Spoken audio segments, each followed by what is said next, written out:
Lighting के बारे में बेसिकली बेसिक प्रिंसिपल ये है कि हर सीन हर सिनारियो के हिसाब से हमें मुख्तलिफ लाइट्स का सेटअप थोड़ा सा बनाना पड़ता है। और उमूमन ये चीज़ ऐसी होती है कि जो हमें फिर थोड़ा ख़ुद से देखना पड़ता है कि मुझे करना क्या है सीन में और किस तरह से लाइट्स प्लेस करनी है, क्योंकि इसका कोई एक single hard and fast rule नहीं है कि यार बस यही तरीका है लाइट करने का। हर सीन के हिसाब से हर लोकेशन एनवायरनमेंट हर ऑब्जेक्ट के हिसाब से जो है वो लाइट्स का पैटर्न बिहेवियर तरीक़ेकार थोड़ा सा वेरी करते रहते हैं। तो बेसिकली अभी आपको करना ये होता है कि लाइट्स को थोड़ा समझना होता है कि यार लाइट्स किस टाइप की मेरे पास अवेलेबल है और उनका काम क्या है, तो मैं उस हिसाब से उनसे काम ले सकूँ। हम जब लाइट्स में आते हैं क्रिएट लाइट्स में, तो हमारे पास 5 बेसिक टाइप की लाइट्स हैं, एम्बिएंट, डायरेक्शनल, पॉइंट, स्पॉट और एरिया लाइट, और फिर छठी वॉल्यूम लाइट है। ये बेसिक लाइट्स हैं और वॉल्यूम लाइट जो है वो एक वॉल्यूम का सिमुलेट करती है कि जैसे फॉग हो जाती है या एक हमें पूरा सा एक पैटर्न नज़र आता है ना अक्सर कि भाई धुआं हो गया और फिर खिड़की खुली हो तो धुएं से पूरा एक फॉग का भरी हुई पैटर्न आता है, वॉल्यूम में एक लाइट आ रही होती है। इस तरह का इफेक्ट क्रिएट करने के लिए जो है वो वॉल्यूम लाइट का इस्तेमाल किया जाता है। मैं भी एग्जाम्पल्स और आगे करवाऊँगा। फिलहाल एम्बिएंट लाइट या डायरेक्शनल पॉइंट ये सारी नॉर्मल बेसिक लाइट्स हैं। इनका काम ये होता है कि आपके सीन में इल्यूमिनेट करना है, रोशनी पैदा करनी है। अब उनका इस्तेमाल कैसे करना है वो मुझे अपने सीन के हिसाब से देखना होता है कि सीन में मैंने ऑब्जेक्ट्स कैसे प्लेस किए हुए हैं, किस डायरेक्शन में प्लेस किए हुए हैं और मुझे किस डायरेक्शन से कैमरा एंगल को या ऑब्जेक्ट्स को रेंडर करना है, उस हिसाब से फिर मैं लाइट्स को रखता हूँ। इसीलिए मैंने कहा इसका कोई एक मखसूस तरीक़ाकार नहीं है, हमें सिर्फ समझना है क्या करना क्या। लाइट्स का काम भी वही है कि आपके सीन को रोशन करना है। तो हमें लाइट्स का पहला उसूल ये है कि लाइट्स इस तरह से प्लेस करो और ताकि आपके सीन का हर कोना जो है वो माकूल तरीके से रोशन हो जाए, बेहतर तरीके से हर कोने पर रोशनी पहुँचे। एक चीज़ का ख्याल ये रखना होता है कि माया में लाइट बाउंस नहीं होती डिफ़ॉल्ट, ठीक है, जो अभी आप यूज़ करेंगे ये डिफ़ॉल्ट लाइट्स इस वक्त बाउंस नहीं करेंगी। बाउंस नहीं का मतलब ये कि रियल लाइफ में होता है कि आपने अंधेरा है, रात में एक छोटी सी मोमबत्ती भी जलाई तो थोड़े से पूरे रूम को रोशन कर देती है। वजह ये कि लाइट आपकी ऑब्जेक्ट से टकरा कर बाउंस होती है, एक जगह से टकराई वापस आई, दूसरी जगह में टकराई वापस आई और उस वजह से पूरे रूम को रोशन कर देती है।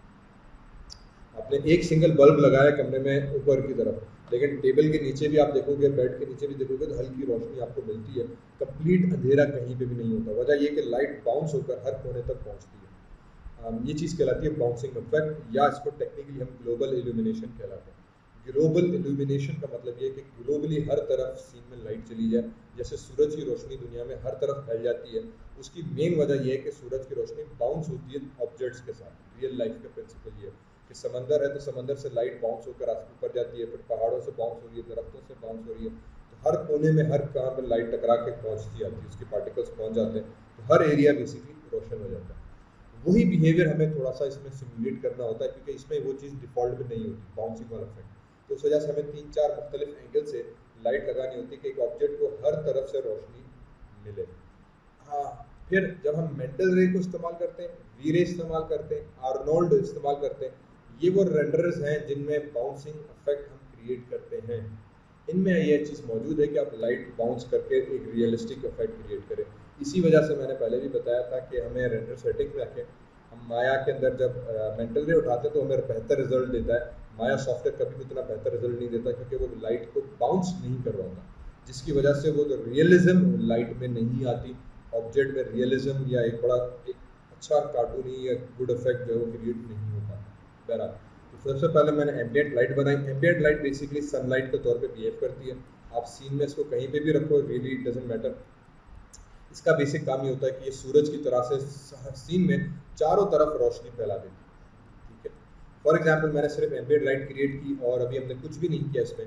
इसकी कलर वैल्यू ऑरेंज है, ऑरेंज ही मतलब दोपहर का सीन इसने तकरीबन दिखाया हुआ है कि दोपहर की लाइटिंग है। शाम की लाइटिंग दिखानी है या सुबह की दिखानी है तो मैं ब्लूइश सा कलर चेंज कर सकता हूँ। इन्वायरमेंट हो सकता है मेरा समंदर हो, ग्रीनरी हो, तो मैं ऑरेंज की जगह पे इसकी कलर पे क्लिक करते हुए इसकी लाइट के इफेक्ट को चेंज कर सकते हैं कि जो डिफरेंट टाइप ऑफ पैटर्न मुझे दिखाना है लाइट का, डिपेंडिंग ऑन हमारा सीन किस तरीके से एग्जिस्ट कर रहा है, ठीक है। So for example it can be A bluish, तो मैं हल्का सा इसको ब्लूइश सा टोन दे दूँगा ताकि शाम का सीन मुझे नजर आए। देन मैंने क्लिक रेंडर, ठीक है। तो सीधे अब वो जो पहले एक शेडो इफेक्ट था वो खत्म हो गया और आपको हर तरफ से लग रहा है कि ऑब्जेक्ट जो हमारा है वो रोशन है और इल्यूमिनेट किया हुआ है। वजह यह है कि आप किसी भी तरह एंगल से आप जाके इसको रेंडर करोगे तो आपको रोशनी मिलेगी, ऑब्जेक्ट आपका प्रॉपरली रोशन होता हुआ नजर आएगा और बड़ा अच्छा सा नाइस इफेक्ट आ जाएगा, ठीक है। क्योंकि ये सनलाइट के तौर पे बिहेव करती है और आपके एनवायरनमेंट को हर तरफ से रोशन कर देती है। तो कभी कभी हमें इसका इस्तेमाल बड़ा आसान पड़ जाता है बेसिक सीन्स में, कि वो पूरे सीन को आउटडोर है या इंडोर भी इवन अगर रूम है, मैं एक लाइट इसको प्लेस कर दिया तो हर तरफ रोशनी हो गई।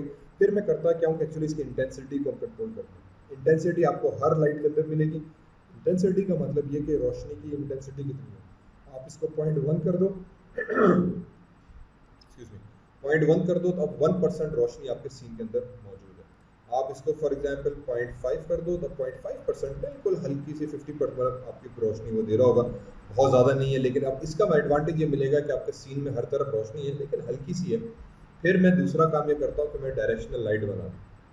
ठीक है, डायरेक्शनल लाइट क्या करेगा कि ये भी लाइट देता है लेकिन एक मखसूस डायरेक्शन से। कौन सी डायरेक्शन? वो ये तीर के जो निशान है ये बताते हैं कि इस वक्त इस सीन में इस डायरेक्शन से लाइट आ रही है और वो इस तरीके से गिर रही है। मैं इसको ऊपर की तरफ भी कर सकता हूँ, तो अब लाइट नीचे से ऊपर की तरफ जा रही है। मैं लाइट को ऊपर इस तरफ से अगर नीचे कर दिया तो इसका मतलब ये कि लाइट जो है वो ऊपर से नीचे गिर रही है। लाइट को मैं सीधा कर दिया तो उसका मतलब ये लाइट बिल्कुल यूँ सीधा उसके ऊपर पड़ रही है। अब अगर ये मेरे ऊपर डिपेंड करता है कि मैं कैसे दिखा रहा हूँ। उमूमन सनलाइट होती है तो हम उसको इस तरह से डायगोनल एंगल में रखते हैं कि भाई ऊपर से एक सीधी सीधी यू भी नहीं बल्कि एक टेढ़े एंगल से लाइट आपके पास आके गिर रही है। ठीक है, और उसको फिर हम सिमुलेट करते हैं कुछ इस तरीके से कि भाई ये मेरे पास इस तरह से लाइट इस एंगल से आके गिर रही है। अगर आप 7 प्रेस करो कीबोर्ड में तो आपको लाइट का इफेक्ट थोड़ा सा नजर आ जाता है सीन व्यू कोड के अंदर। फिर इसकी भी इंटेंसिटी वही 1 की भी है, मैं इसको फॉर एग्जांपल 0.8 कर दिया क्योंकि ऑलरेडी मेरे पास एक सनलाइट मौजूद है। और फिर इसके अंदर हम जाएंगे तो इसके अंदर भी शेडोज हमारे पास सीधे ब्लैक कलर के और रेड रेज शेडोज मौजूद हैं जो फिलहाल डिफॉल्ट में ऑफ किए हुए हैं। तो इसको मैंने सनलाइट का ऑफ ही रखा। मैंने डायरेक्शनल लाइट खोली, इसके शेडोज में गए और इसके शेडोज को मैं ऑन कर दूंगा। रेड रेज शेडोज इसके हमने ऑन कर दिए। ठीक है, दूसरी फिर एक चीज़ हमें शेडोज़ की याद रखनी होती है कि दुनिया में कभी भी हमें प्योर ब्लैक कलर के शेडोज़ नहीं मिलते। रोशनी की वजह से शेडोज़ हमेशा बनता ज़रूर है लेकिन उसका कलर वेरी करता है। अब ये भी फिर हमें थोड़ा सा देखना होता है कि मैं किस टाइप के रूम बना रहा हूँ, किस टाइप का एनवायरनमेंट बना रहा हूँ। कहीं कहीं पे मुझे जो शेडो होगा वो फॉर एग्जांपल थोड़ा सा डार्क ग्रे रखना होगा, कहीं पे मुझे बहुत लाइट ग्रे करना होगा। तो अगर मैं बिल्कुल इसको डार्क ग्रे करके ब्लैक करके रखूँ, now if I render this scene, अब जो है मुझे वो एक बड़ा नाइस सा रिजल्ट इफेक्ट क्रिएट करके देगा जिसमें ऑब्जेक्ट आ रहा है, हर तरफ से रोशन है और एक बिल्कुल डार्क ग्रे किस्म का शेडो हमारे पास भी गिर रहा है ऑब्जेक्ट के ऊपर। अगेन अब इसकी क्वालिटी को let me just improve a little bit. Maya software में चले गए, प्रोडक्शन क्वालिटी मैंने इसको कर दी, सॉरी दोबारा से प्रोडक्शन क्वालिटी हाईएस्ट क्वालिटी। और अभी भी इसके पिक्सेलेटेड इफेक्ट जो है वो क्यों नहीं खत्म हो रहा है। ट्रायंगुलर फिल्टर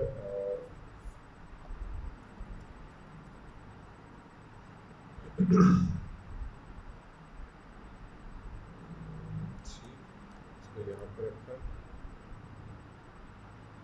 ठीक है, नाउ यू कैन सी के रिजल्ट हमारे पास है काफ़ी हद तक बेहतर थोड़ा सा हमें नज़र आ रहा है। बहरहाल सो अब अगेन वही कि आपका सीन हर तरफ से रोशन हो गया। ठीक है, और अगर मैं कैमरा एंगल को चेंज भी कर रहा हूँ, अगर ये एनिमेटेड सीन है तो मैं दूसरे एंगल से भी आके रेंडर करूँगा तो सीधे सब ऑपोजिट कॉर्नर आ गया, पर ये भी अभी भी प्रॉपरली रोशन है क्योंकि सनलाइट हमने क्रिएट कर दी। इस सनलाइट की वजह से सीन में हर तरफ रोशनी फैल गई, पर इसकी रोशनी की इंटेंसिटी को मैंने कम कर दिया 0.5 और कलर जो था वो मेरा एक्चुअली मैं वापस थोड़ा सा इसको लाइट कर दूंगा। ये बहुत वाइटिश हो गया था, ब्लूइश हो गया था सॉरी।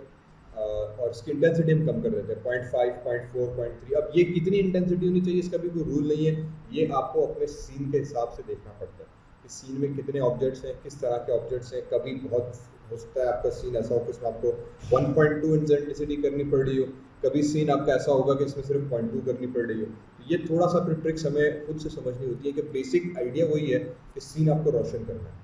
ठीक, रोशन इस तरह से कि बिल्कुल कम ना हो जाए। फॉर एग्जांपल इसको मैं 0.2 कर देता हूँ। अब अगर हम इसको इसी सीन को इसी एंगल से उठा के मैं रेंडर करते हैं,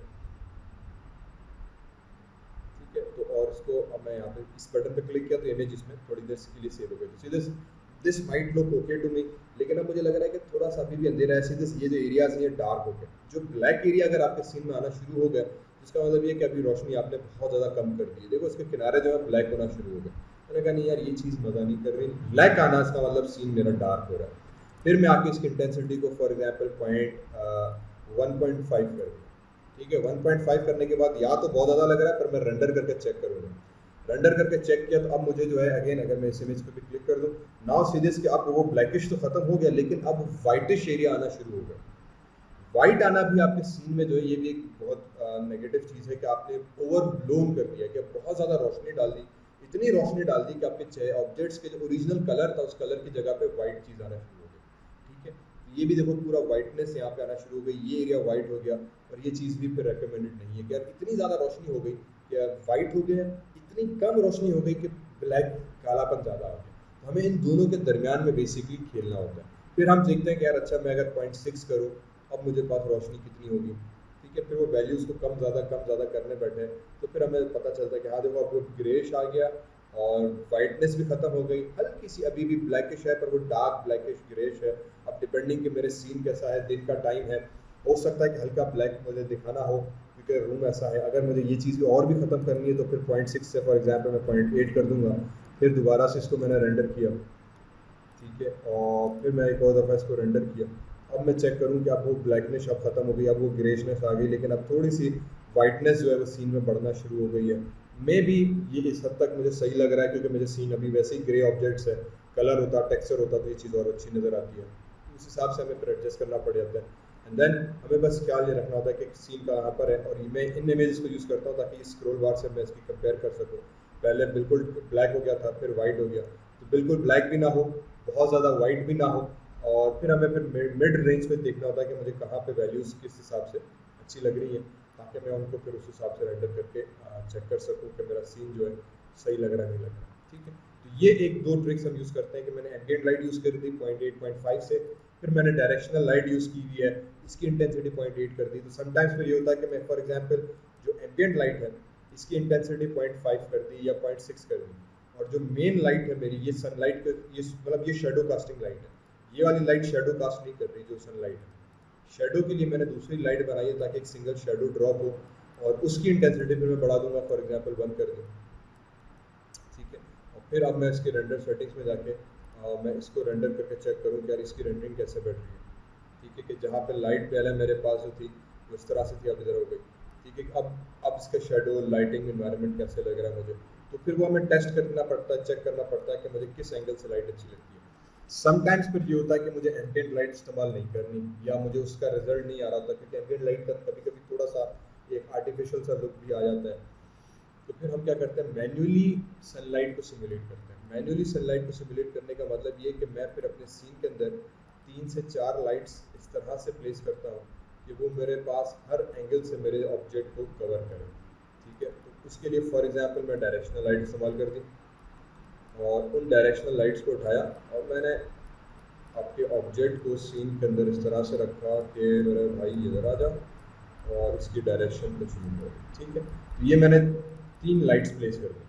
एक लाइट इस तरफ से गिरा रहा है इसी ऑब्जेक्ट के ऊपर, ठीक है, दूसरा इस तरफ से गिरा रहा है लाइट, तीसरा इस तरफ से। मेरा तीनों तरफ से उस ऑब्जेक्ट के गिर्द हमने रोशनी फैला दी। अब ये ऑब्जेक्ट के हिसाब से हो सकता है आउटडोर स्ट्रीट हो, उसके ऊपर हम इस तरह से दूर दूर से 3 मुख्तलिफ कोनों से लाइट फैला दें ताकि ऑब्जेक्ट आपका हर एंगल से आपको रोशन नजर आए। ठीक है, और फिर ख्याल ये रखना है कि अगर मैं अभी ऐसे ही लाइटर रख के डायरेक्ट यूं ही रेंडर कर दिया, मैंने कहा चलो अभी फिलहाल इसको यूं ही टेस्ट करते हैं, इसको यूं ही रखा हमने और हमने रेंडर मार दिया, तो अब इसका इफेक्ट कैसे नज़र आ रहा है। अब इसका इफेक्ट और उसकी लाइटिंग फिर उसका एंगल हमें फिर हर चीज़ों को देखना पड़ता है कि यार कैसे नज़र आ रहा है। दूसरा एक सबसे पहला इशू आ गया शेडोज।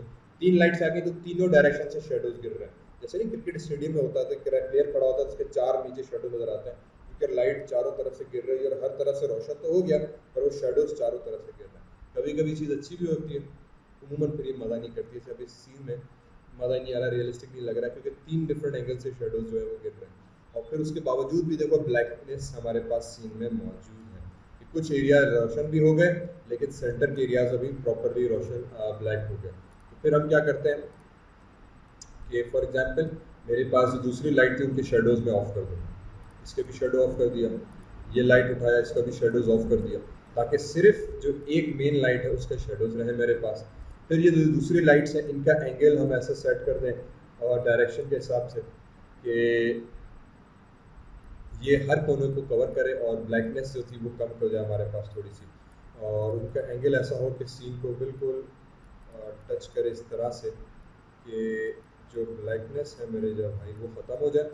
ठीक, और फिर इसकी इंटेंसिटी अगेन हमें कंट्रोल करनी होती है कि 1 पॉइंट बहुत ज़्यादा फुल ना हो क्योंकि ये सिर्फ एनवायरनमेंट को फिल कर रहे हैं, ठीक है। और ये वो मेन लाइट है जो शेडो कास्ट कर रही है।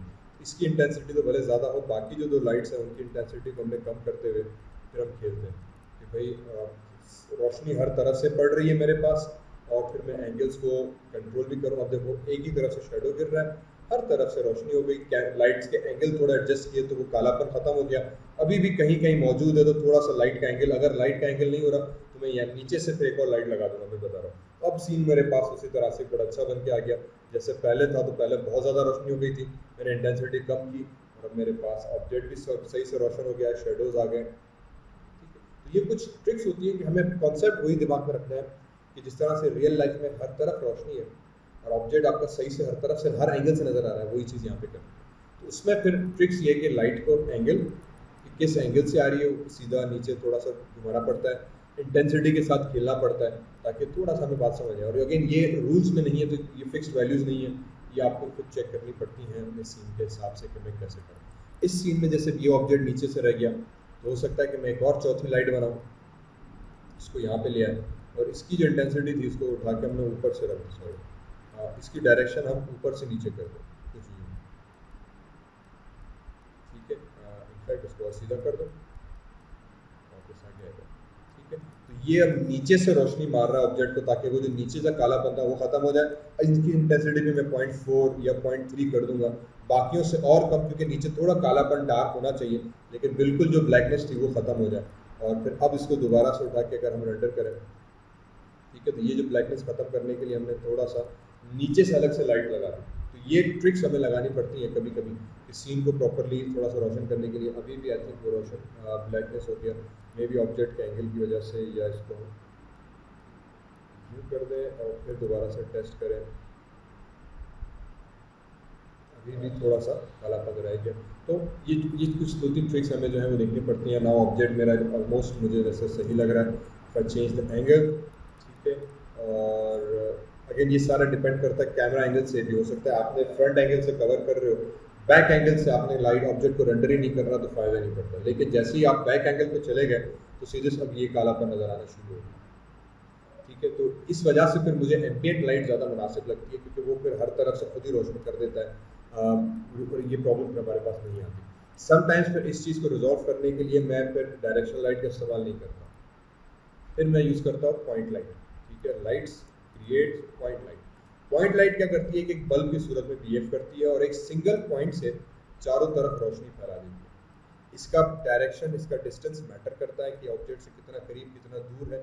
जितना करीब होगी रोशनी अब सिर्फ इसी अहाते में होगी, जितना दूर जाएगी तो रोशनी फैलती जाएगी फैलती जाएगी, ठीक है। तो कभी कभी फिर हमें पॉइंट लाइट जो है उसका इफेक्ट भी बड़ा फ़ायदेमंद साबित हो जाता है। सीधे जैसे मैं इसको मूव कर रहा हूँ नज़र आ रहा है, हम render view code I think अगर मैं यूज़ करूँ हाई क्वालिटी तो मुझे ज़्यादा बेहतर शायद रिजल्ट नज़र आए अगर मेरा सेटअप हो जाए, ठीक है।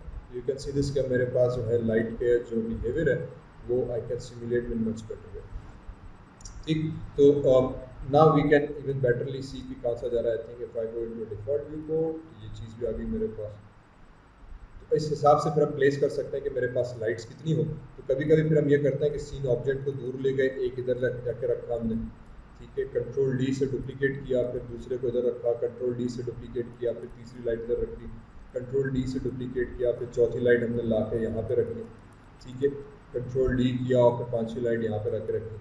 तो ये बेसिकली हो गई कि मैंने 5 लाइट्स का सेटअप कर दिया फॉर एग्जांपल, और पूरे ऑब्जेक्ट के इर्द गिर्द हमने लाइट ही लाइट फैला, ठीक है। ये कहलाता है क्रिएटिंग ए बिहेवियर ऑफ सन, इसको डोम लाइट्स का सेटअप भी कहते हैं कि जिस तरह से बाहर जाओ तो चारों तरफ से रोशनी आ रही है ना, तो ये फिर उसी बिहेवियर के लिए हमने चारों तरफ लाइटें लगा दी। जैसे आप किसी शादी हॉल में जाते हो तो उसके हर तरफ लाइट्स लगी होती हैं, या कभी शॉप में जाते हैं तो पूरी शॉप में हर कोने कोने कोने कोने पे लाइट्स लगी होती हैं, ये वो प्रिंसिपल आ जाता है। फिर थोड़ा सा लाइट के डायरेक्शन को कंट्रोल कर देते हैं ताकि जो बिहेवियर है वो थोड़ा सा मुझे सही तरीके से हो जाए। कुछ लाइट नीचे से, कुछ ऊपर से, और हर एंगल से मुझे बेसिकली लाइट को दिखाना होता है। और फिर इन तमाम की इंटेंसिटी जो है वो भी मुझे कंट्रोल करनी होती है, तो वो हम क्योंकि सभी अगर सिर्फ यहाँ पे रखा अब रेंडर किया तो पूरा एरिया वाइट वाइट ज़्यादा होगा, और शेडोज़ भी देखो सब में हमें नज़र आ रहा है, वाइटनेस भी ज़्यादा हो गई, शेडोज़ भी आ गया, तो सब चीज़ें बड़ा गर्क हो गई। तो उसकी लाइट को फिर हम कम कर देते हैं, 0.5 0.4 तक, ठीक है। और मेक श्योर करते हैं कि इसके शेडोज़ जो हैं वो भाई के ऑफ हो हमारे पास। ये शेडोज़ भी ऑफ कर दिए। इसी तरह से दूसरी लाइट सेलेक्ट की, ठीक है, इसके भी शेडोज़ मैंने बंद कर दिए और इसकी इंटेंसिटी भी मैंने 0.4 कर दी। इसी तरह से तीसरी लाइट उठाई, इसकी भी इंटेंसिटी 0.4 कर दी और इस भाई के शेडोज़ जो थे वो भी मैंने ऑफ कर दिया। इसको भी उठाया, इसके भी शेडोज़ ऑफ किए और इंटेंसिटी 0.4 और शेडोज़ ऑफ कर दी, ठीक है। तो now if I go back into this thing and if I hit render, अब इसने भी हमें वो उसी तरह का एक बड़ा ज़बरदस्त रिजल्ट दे दिया कि ऑब्जेक्ट आपको हर तरफ से, हर एंगल से रोशन नज़र आ रहा है, सिंगल शेडो ड्रॉप हो रहा है। अगर आप कैमरा थोड़ा सा एंगल चेंज करोगे तो होपफुली दूसरी तरफ से भी आपको बेहतर रिजल्ट नज़र आएगा। जैसे डायरेक्शनल में ये हो रहा था कि एंगल चेंज हुआ तो दूसरे एंगल से काला नज़र आने लग गया था। पॉइंट लाइट से ये चीज़ फिर नहीं होती और आप किसी भी एंगल से जाकर रेंडर करो तो ये वही बिहेवियर आ गया जो एम्बियंट लाइट से या सनलाइट का बिहेवियर आया था कि आपको हर तरफ से ऑब्जेक्ट जो है वो रोशन नज़र आता है। तो समटाइम्स एनिमेशन में हम इस तरह का लाइटिंग सेटअप कैरी करते हैं जिसमें मैं एक डोम लाइट की तरह से हर एंगल से लाइट्स प्लेस कर दी ताकि पूरा का पूरा एनवायरनमेंट मुझे जो है वो रोशन नज़र आए, ठीक है। ये बात थोड़ी समझ में आई, ठीक है। तो ये बेसिक सेटअप हमें कुछ तरह से ही करना होता है लाइट्स का। तो हमें ये देखना है कि यार किस लाइट को यूज़ करना है। डायरेक्शनल लाइट सिर्फ एक डायरेक्शन से लाइट फेंकता है, पॉइंट लाइट एक सिंगल पॉइंट से चारों तरफ रोशनी फेंक देता है। तो सिचुएशन के हिसाब से हमें सिर्फ देखना है कि मैंने लाइट्स को कैसे इस्तेमाल करना है।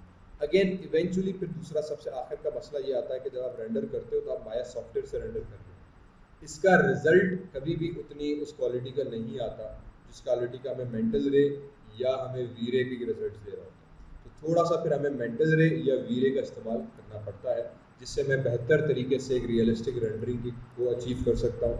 ऑब्वियसली फिर इसकी सेटिंग्स और इसके ऑप्शंस जो हैं वो अपने तर्ज पर हैं, तो फिलहाल मैं अभी इस पर नहीं जाऊँगा। मैं इसके ऊपर एक अलग से पूरा लेक्चर हम करेंगे जिसमें मेंटल रे के ऊपर मैं थोड़ा सा डिस्कस करूँगा कि भाई इसकी सेटिंग्स ऑप्शन वगैरह हम कैसे कर रहे हैं, ठीक है। फिलहाल ये चीज़ बेसिक थोड़ी समझ में आई।